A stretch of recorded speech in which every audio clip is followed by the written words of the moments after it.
Lo que este hombre encontró en el sótano de su propia empresa no era una intrusa, ni una ladrona. Era una mujer, rota por la vida, pero con una mirada que escondía mundos. Y eso fue suficiente para cambiarlo todo. Si amas historias que tocan el alma y te hacen reflexionar sobre la vida, suscríbete ahora. No te arrepentirás. Cada historia aquí puede ser el espejo que necesitas para sanar, perdonar o empezar de nuevo. Alejandro Santamaría nunca creyó en casualidades.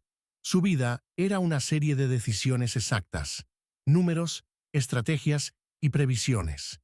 A los 42 años, era dueño de un imperio editorial que dominaba no solo España, sino gran parte de la Europa latina. Alto, de presencia imponente, con ojos oscuros que parecían leer intenciones escondidas, Alejandro era conocido por ser implacable en los negocios y distante en la vida personal. Nada se escapaba de su control. Nada. Hasta esa noche, era un jueves frío de noviembre. La ciudad de Madrid estaba cubierta por un velo húmedo, y la lluvia parecía lavar la prisa de las calles. En el piso 21 de la Torre Santa María, la luz de la oficina principal seguía encendida. Alejandro terminaba de revisar contratos cuando notó una notificación olvidada en la pantalla de su ordenador. Una solicitud antigua del equipo de infraestructura, pidiendo autorización para reformar los sótanos del edificio, que estaban parcialmente clausurados desde el verano. No sabía por qué aquello le había llamado la atención esa noche, pero decidió bajar personalmente. Era raro que hiciera algo así, casi inédito. Pero había algo en esa lluvia, en ese silencio profundo del edificio vacío, que lo impulsaba. Tomó el ascensor privado, bajó al sótano 3 y caminó por el largo pasillo oscuro. Los reflectores amarillos parpadeaban. El aire estaba húmedo y denso, con un leve olor a moho y hormigón mojado.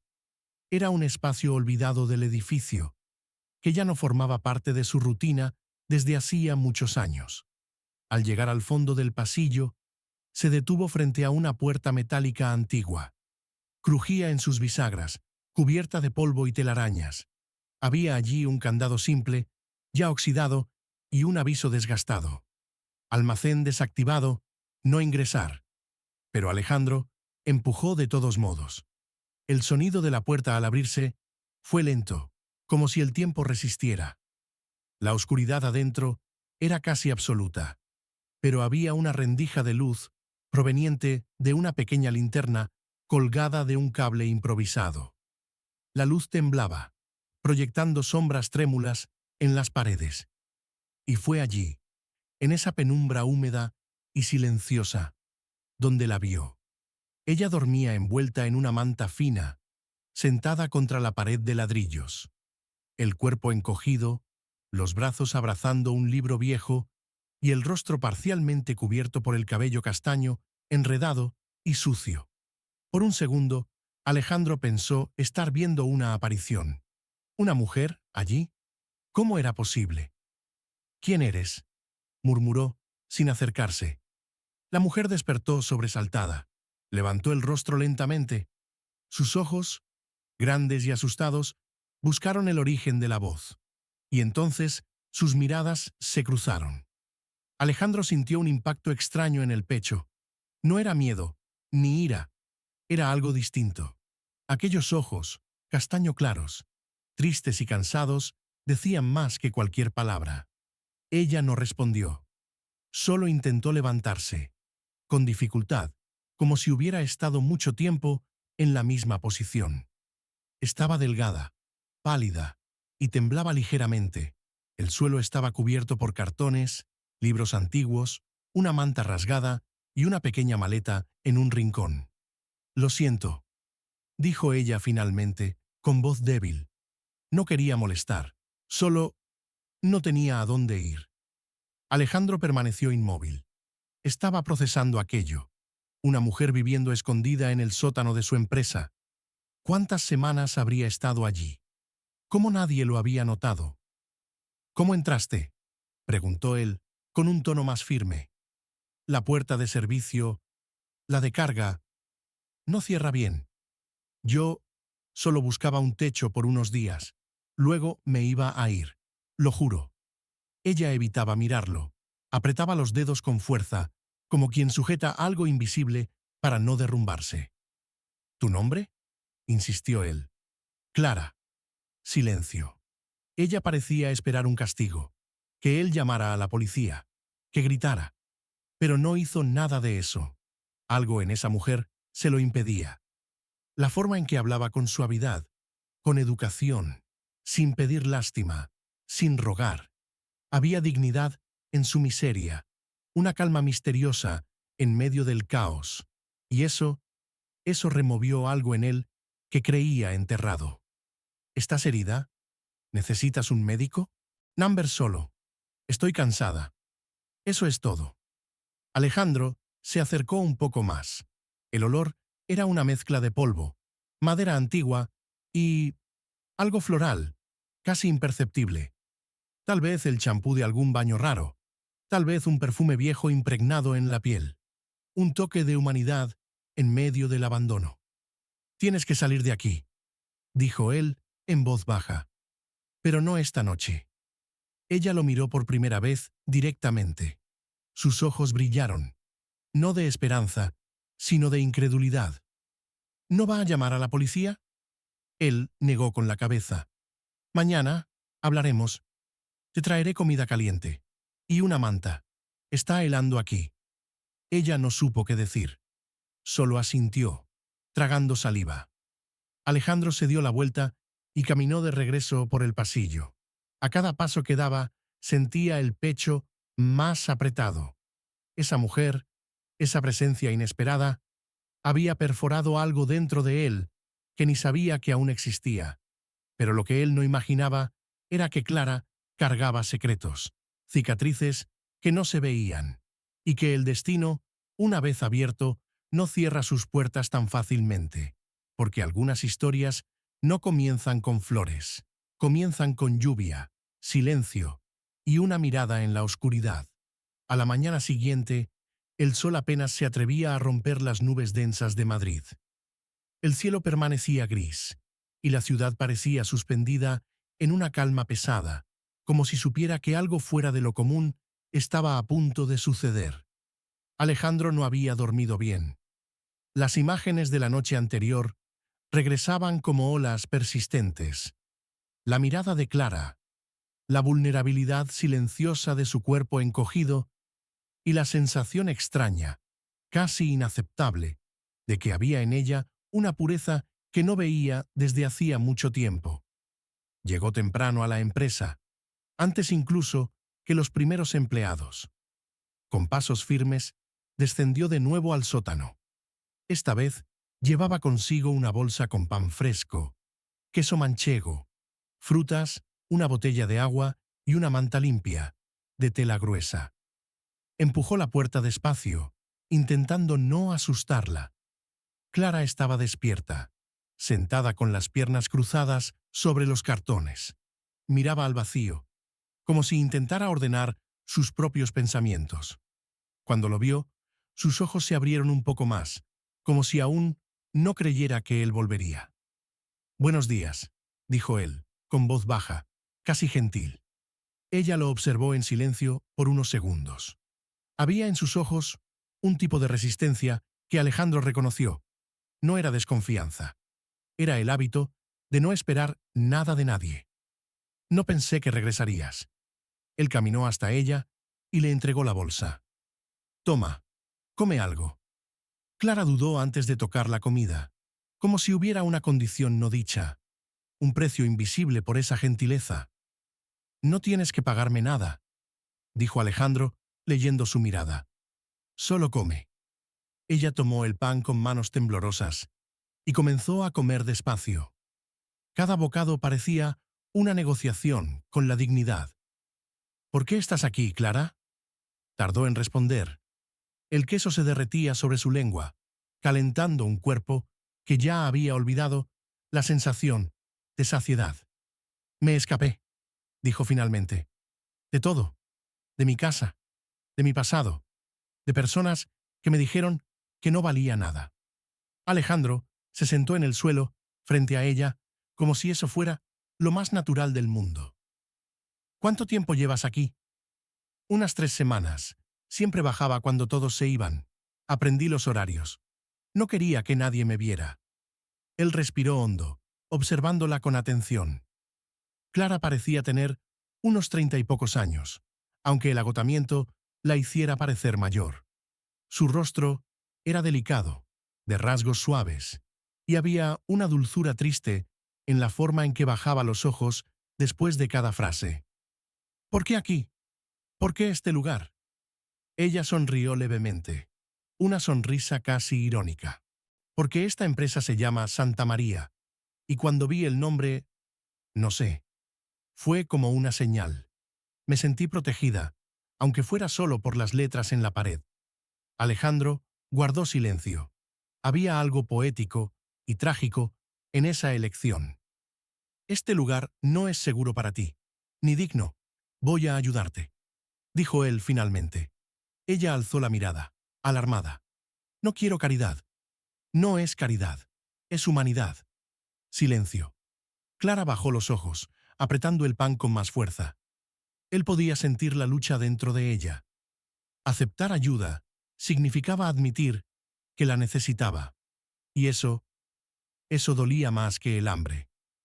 Puedes quedarte unos días más, dijo él suavizando la voz. Pero voy a pedir a alguien que limpie este espacio, que traiga un colchón, algo de ropa. Nadie sabrá que estás aquí. Confía en mí. Ella asintió, sin palabras. Y allí, en ese silencio denso y cargado, algo invisible comenzó a formarse entre los dos. No era un deseo, ni amistad. Era algo más sutil, un hilo tenue de reconocimiento, de espejo. Al subir de nuevo a su planta, Alejandro se sentía diferente. Como si un interruptor se hubiera activado dentro de él. Pasó todo el día disperso, revisando documentos sin realmente leerlos. Su mente volvía a Clara todo el tiempo. Aquella mujer, escondida bajo sus pies durante casi un mes, le había quitado el suelo con una sola mirada. Esa noche, al salir, volvió al sótano. Llevaba otra bolsa, esta vez con una sopa caliente preparada por su ama de llaves, además de una manta térmica y una crema para las manos agrietadas de ella. Al entrar, encontró a Clara dormida, encogida bajo la manta que le había dejado. Su rostro relajado, sereno, casi infantil. La observó un tiempo, en silencio, y por primera vez, en muchos años, sintió algo parecido a paz. Pero lo que él aún no sabía era que Clara escondía más que un pasado difícil. Ella escondía secretos capaces de destruir todo lo que él había construido. Y aún así, no podía alejarse. En la cuarta noche desde que se conocieron, Clara ya no se encogía cuando Alejandro abría la puerta del sótano. Ahora lo esperaba sentada, el rostro lavado, el cabello recogido con una goma vieja que él le había traído junto con un cepillo de dientes nuevo y un pequeño frasco de jabón líquido. El espacio ya era diferente, aún simple, pero limpio, con un colchón en lugar de los cartones, una lámpara antigua conectada a un cable de extensión, una pequeña estantería con libros que él mismo había dejado allí, títulos sobre arte, romance, poesía. «Estás creando una casa aquí abajo», dijo ella, en tono ligero, con una sonrisa tímida. Alejandro rió, agachándose frente a ella, entregándole un termo con té caliente. «Tal vez lo esté haciendo. Pero no para que te quedes. Es solo hasta que estés lista para subir». Clara sostuvo la taza con ambas manos, absorbiendo el calor con sus dedos delgados. Ese gesto simple parecía llenar un vacío que ella no sabía nombrar. ¿Y qué pasará cuando suba? Alejandro dudó. ¿Lo había pensado? La verdad es que no, no de forma práctica. Pasará lo que tú decidas, pero no tienes que volver a esconderte. Ella lo miró, larga y profundamente. Por primera vez, él vio ira en sus ojos, no contra él, contra el mundo, contra todo lo que la había hecho esconderse. Es que no me escondí por miedo, me escondí por dignidad, para no rogar, para no agachar la cabeza frente a quien me trató como si yo fuera invisible. Alejandro sintió algo apretarse en su pecho. Había demasiada verdad en esa frase. Nadie debería vivir así, dijo él, casi en un susurro. Ella desvió la mirada. El silencio entre ellos, esta vez, era denso, pero no incómodo. Era como si ambos escucharan algo que aún no podía ser dicho. Esa misma noche, Alejandro subió a su ático y miró la ciudad por la ventana. Pensaba en Clara, en su fuerza silenciosa, en la forma en que, incluso sin pedir nada, parecía despertar en él una necesidad antigua, la de proteger, de cuidar, de amar. ¿Pero amar? Se levantó, sacudiendo la cabeza como si quisiera ahuyentar la idea. Era imposible. Apenas la conocía. Solo sabía que había en ella algo que desarmaba sus defensas. A la mañana siguiente, Clara despertó con algo que no esperaba: música. Una melodía suave saliendo de una pequeña caja de sonido dejada sobre la estantería. Alejandro la había programado para que sonara a las 7 de la mañana. Un mensaje escrito a mano la acompañaba. Buenos días, Clara. La música es para que recuerdes que tu vida merece comenzar con belleza todos los días. Ah, ella miró el billete por varios minutos, como si cada palabra pesara más de lo debido. Luego cerró los ojos y escuchó la música, dejando que la melodía la llevara a algún lugar donde nunca había estado. Poco a poco, Clara fue abriendo su historia. Contó que había sido profesora de literatura en una escuela pública, que amaba enseñar, pero fue despedida tras un escándalo que no explicaba con claridad. Dijo que tenía una hermana con la que había perdido contacto, que sus padres habían muerto temprano, y que en los últimos 2 años había pasado por trabajos temporales, humillaciones silenciosas, hasta que la vergüenza se hizo más grande que el hambre. Alejandro la escuchaba en silencio. Nunca interrumpía, nunca juzgaba, pero había algo que Clara no decía. Un detalle, una parte de la verdad que guardaba como una pieza de vidrio roto dentro del pecho. Y él lo notaba, lo sentía. La sexta noche, ella reunió el valor para preguntar: ¿por qué haces esto por mí? Alejandro guardó silencio unos segundos, y luego dijo, en tono bajo: porque tú me haces recordar lo que es ser humano. Ella bajó la mirada, sintió que algo cálido subía por su pecho, y no era vergüenza. Era algo más peligroso, más dulce. A la mañana siguiente, Alejandro canceló reuniones. Llamó a su asistente y dijo que trabajaría desde casa. Pasó el día escribiendo a mano una propuesta. A la hora del almuerzo, bajó al sótano. Clara estaba leyendo un libro de poemas de Benedetti, sentada en el colchón, los pies descalzos, las uñas pintadas con el esmalte. Lo notó Alejandro. «Tengo una idea», dijo él sentándose en el suelo junto a ella. Le entregó el sobre. «¿Qué es esto?» «Un nuevo comienzo». Ella lo abrió, desconfiada. Era una propuesta de trabajo, un cargo interno, discreto, como asistente de archivos en el sector de documentación. Una tarjeta de identificación con un nombre ficticio. Un uniforme. Un plan para que pudiera volver a existir. Poco a poco, y por voluntad propia. Clara lo miró como si él le hubiera ofrecido un pedazo de cielo. «No sé si puedo», murmuró. «Yo sé que sí». Y entonces, por primera vez, ella sonrió de verdad. Pero fue justo allí, en ese momento de luz, cuando apareció la sombra. Esa misma noche, Alejandro recibió un correo electrónico de un remitente desconocido, un archivo adjunto. Al abrirlo, su corazón se detuvo por un instante. Fotos de Clara, en un tribunal, acompañada de un hombre esposado. El título decía: «¿Seguro que sabes quién es ella?». Se quedó estático. El rostro de Clara era el mismo, pero sus ojos estaban llenos de furia. La duda lo invadió, como una avalancha. ¿Quién era, en realidad, esa mujer que había dejado entrar en su vida? Pero lo que él aún no sabía era que la verdad, detrás de esa mirada, sería la clave para liberar no solo a Clara, sino también a él mismo, y que el amor que nacía allí estaba a punto de enfrentar su primer terremoto.